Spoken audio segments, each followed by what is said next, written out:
بسم الله والصلاة والسلام على رسول الله. السلام عليكم ورحمة الله تعالى وبركاته.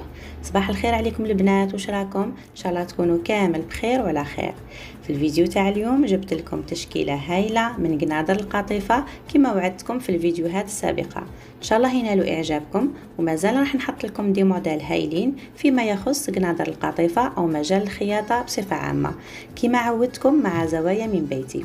تابعوا الفيديو للاخير، مازال كاين دي موديل ملاح، واللي مازال ما اشتركتش في القناه تشرفنا باشتراكها وتفعل الجرس ليصلها كل ما هو جديد. وما تنساوش تخليونا بصمتكم بلي جام ولي كومونتير اللي ما نستغناش عليهم ولي بارطاج للاستفاده. وما تنساوش ايضا تشتركوا في صفحه الفيسبوك بنفس اسم القناه زوايا من بيتي. فرجه ممتعه، دمتم في رعايه الله وحفظه، نلتقي في الفيديو القادم ان شاء الله.